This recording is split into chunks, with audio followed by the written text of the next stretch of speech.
Hi students, एक बार फिर स्वागत है आपका हमारे इस यूट्यूब चैनल पर। तो स्टूडेंट, प्रत्येक दिन की भांति मैं आज भी आपके सामने एक वीडियो लेकर के उपस्थित हुआ हूं जो बिहार बोर्ड एग्ज़ाम के लिए काफ़ी महत्वपूर्ण है।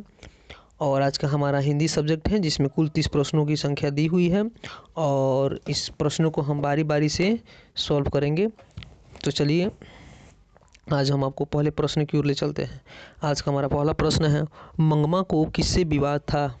मंगमा को किससे विवाद था? तो इसका राइट आंसर होगा बहू से।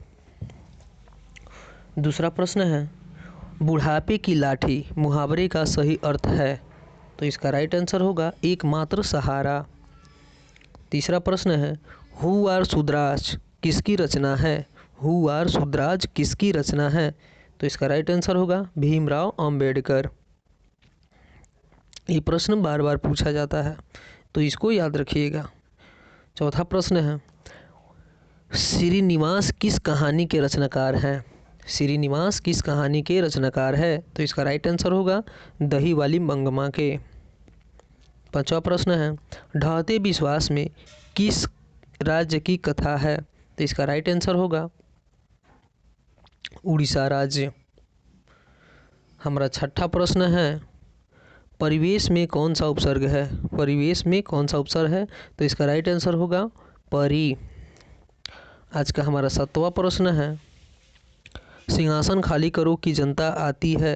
सिंहासन खाली करो कि जनता आती है, यह पंक्ति किस कविता की है? तो इसका राइट आंसर होगा जनतंत्र का जन्म। आठवां प्रश्न है, किसने वाह गुरु कहते हुए अपना प्राण त्याग दिए? किसने वाह गुरु कहते हुए अपना प्राण त्याग दिए? तो इसका राइट आंसर होगा गुरु नानक। नौवां प्रश्न है, सिख धर्म के 5वें गुरु कौन थे? सिख धर्म के 5वें गुरु कौन थे? तो इसका राइट आंसर होगा गुरु अर्जुन देव। गुरु अर्जुन देव जी जो थे वह सिख धर्म के 5वें गुरु थे। 10वां प्रश्न है, मन पावन चितचोर पलक ओट नहीं करी सको, प्रस्तुत पंक्ति के रचयिता कौन है? तो इसका राइट आंसर होगा रसखान। हमारा 11वां प्रश्न है, घनानन की मृत्यु किसके सैनिकों के द्वारा की गई? तो इसका राइट आंसर होगा नादिर शाह के सैनिकों द्वारा। घनानन की मृत्यु जो है वह नादिर शाह के सैनिकों के द्वारा की गई। 12वां प्रश्न है, बद्री नारायण चौधरी प्रेम घन किस युग के महत्वपूर्ण कवि थे? तो इसका राइट आंसर होगा भारतेंदु युग के। 13वां प्रश्न है, कवि के अनुसार भारत माता कहाँ निवास करती है? तो इसका राइट आंसर होगा गांव में। 14वां प्रश्न है, रामधारी सिंह दिनकर का जन्म कब और कहाँ हुआ था? तो इसका राइट आंसर होगा 23 सितंबर 1908 सिमरिया बेगूसराय जो कहाँ है? बिहार में है। 15वां प्रश्न है, शाश्वती किसकी कृति है? तो इसका राइट आंसर होगा अज्ञेय की। शाश्वती अज्ञेय की क्या है? कृति है। 16वां प्रश्न है, कवि के अनुसार आज का देवता कहाँ मिलेंगे? कवि के अनुसार आज का देवता कहाँ मिलेंगे? तो इसका राइट आंसर होगा खेतों और खलिहानों में। 17वां प्रश्न है, धूप में बारिश में गर्मी में सर्दी में अपनी खाकी वर्दी में हमेशा चौकन्ना कौन रहता है? धूप में बारिश में गर्मी में सर्दी में अपनी खाकी वर्दी में हमेशा चौकन्ना कौन रहता है? तो इसका राइट आंसर होगा वृक्ष। 18वां प्रश्न है, कवि के अनुसार देश को किससे बचाना है? कवि के अनुसार देश को किससे बचाना है? तो इसका राइट आंसर होगा देश के दुश्मनों से। 19वां प्रश्न है, मेरी नींद के दौरान कुछ इंच बढ़ गए पेड़ कुछ ... पौधे। तो यहाँ पर खाली स्थान दिया हुआ है और इस खाली स्थान में हमें भरना है। तो इसका राइट आंसर होगा सुत। तो पूरा होगा क्या?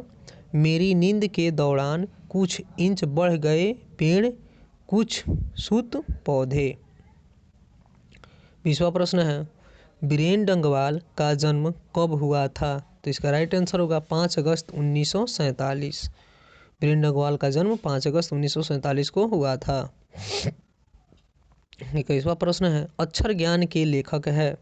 अक्षर ज्ञान के लेखक है? तो इसका राइट आंसर होगा अनामिका। 22वां प्रश्न है, खालिश बेचैनी किसकी है? खालिश बेचैनी किसकी है? तो इसका राइट आंसर होगा खरगोश की। 23वां प्रश्न है, कवि जीवनानंद दास एक दिन कहाँ लौट कर आने की बात करते हैं? कवि जीवनानंद दास एक दिन कहाँ लौट कर आने की बात करते हैं? तो इसका राइट आंसर होगा बंगाल में। 25वां प्रश्न है, बहादुर अपने घर से क्यों भाग गया था? तो इसका राइट आंसर होगा माँ की मार के कारण। बहादुर अपने घर से माँ की मार के कारण क्या किया था? घर से भाग गया था। 26वां प्रश्न है, सात्विक का विपरीतार्थक शब्द क्या होगा? सात्विक का विपरीतार्थक शब्द क्या होगा? तो इसका राइट आंसर होगा सत्यवादी। सात्विक का विपरीतार्थक शब्द सत्यवादी होगा। 27वां प्रश्न है, गंगा हिमालय से निकलती है, इस वाक्य में कौन सा कारक है? तो इसका राइट आंसर होगा अपादान कारक। गंगा हिमालय से निकलती है, इसमें अपादान कारक होगा। 28वां प्रश्न है, अधर्म में कौन सा उपसर्ग है? अधर्म में कौन सा उपसर्ग है? तो इसका राइट आंसर होगा अ उपसर्ग। 29वां प्रश्न है, विभागीय में कौन सा प्रत्यय है? तो इसका राइट आंसर होगा ईय प्रत्यय। विभागीय में ईय प्रत्यय है। और आज का हमारा अंतिम प्रश्न है, ये प्रश्न जो है काफ़ी महत्वपूर्ण है और यह बार बार पूछा गया है प्रश्न कि लौह पुरुष में कौन सा समास है?